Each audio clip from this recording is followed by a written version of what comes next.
If you walk through Gary, Indiana late at night, you might hear it. A low hum, like a memory still vibrating between stone walls. It's not the wind, it's the sound of what once lived here. City Methodist Church, 8 stories tall. A Gothic dream where sunlight used to dance through stained glass and laughter floated between pews. They say the building is empty, but it isn't. It's full of what time couldn't take.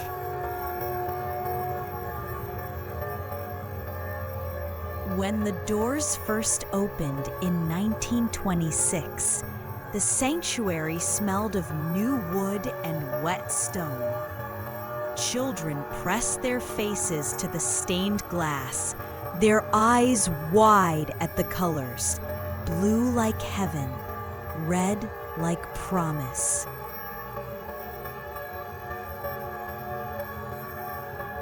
On that first Sunday, more than 1,000 people filled the pews. The organ pipes thundered.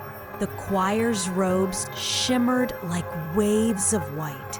Someone in the back, a steel worker named Harold, whispered to his wife, "Feels like we built a cathedral for the whole world."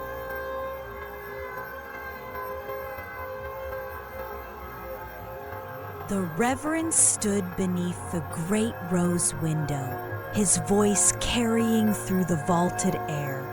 He spoke of progress, of faith in a modern age, and outside, the city's factories roared in agreement.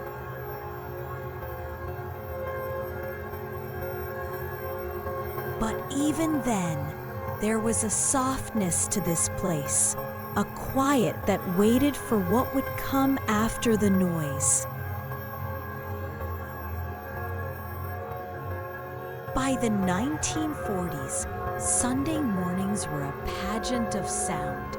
The church bells rang so loud they could be heard 5 blocks away, through snow, through the smoke of the mills.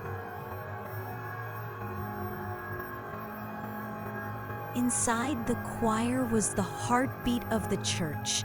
Their leader, a woman named Evelyn White, had a voice like silk over steel.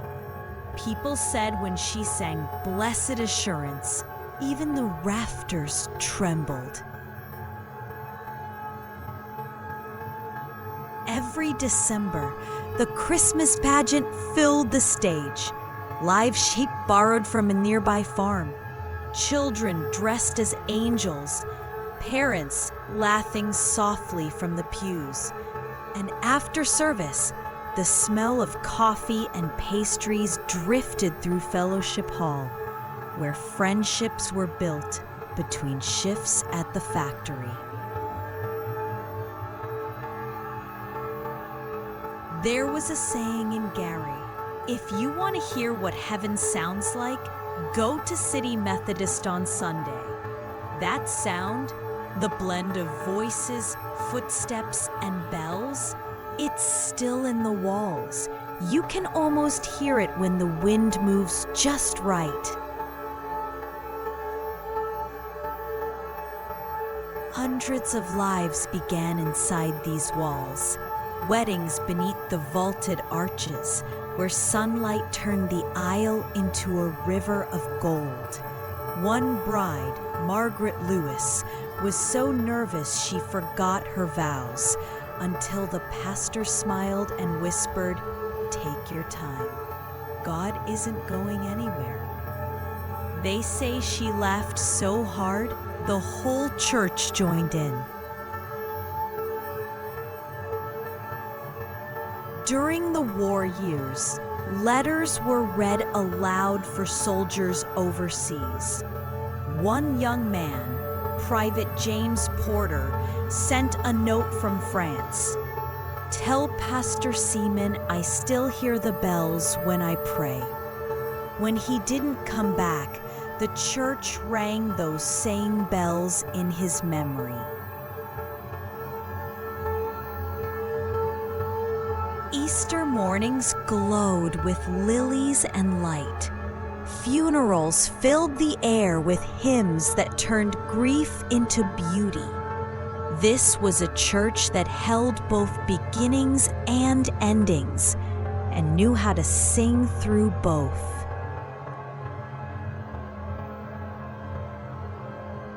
The final Sunday wasn't dramatic. No farewell banners, no speeches. Just 40 people gathered beneath the cracked ceiling, wearing their best clothes one last time. The organ wheezed through the old pipes, struggling to keep tune. The preacher's voice trembled as he said, "We've been through storms before." Someone whispered, "Amen." When they sang, "It is well with my soul," the wind joined in through the broken window panes.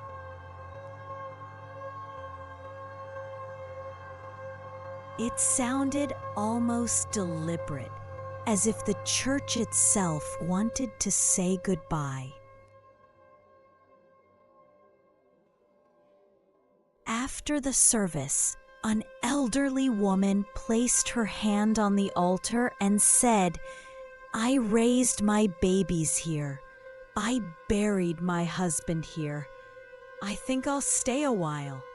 And she did, just sitting in silence while the dust settled around her like snow.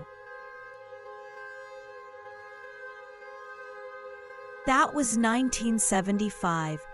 When she finally stood to leave, she turned once more toward the stained glass.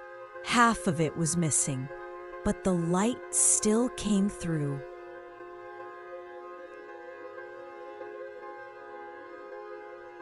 Now, City Methodist stands open to the sky, its roof gone, its pews devoured by time. But if you step inside, the light still falls in the same patterns, as if remembering where it used to land. Photographers call it ruin porn, but those who've stood there in silence know better. It isn't ruin, it's memory made visible. If you listen long enough, you'll hear faint echoes, a bell that hasn't rung in 50 years, laugh that's nowhere and everywhere, a voice whispering, "Take your time, God isn't going anywhere."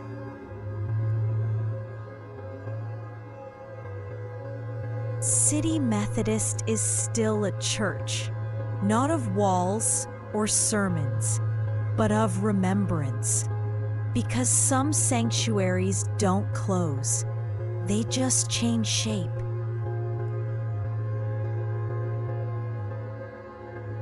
Subscribe before the next forgotten story opens. This is Dark Atlas Files, a sanctuary for stories time tried to erase. Here, we don't chase ghosts. We listen to what they left behind.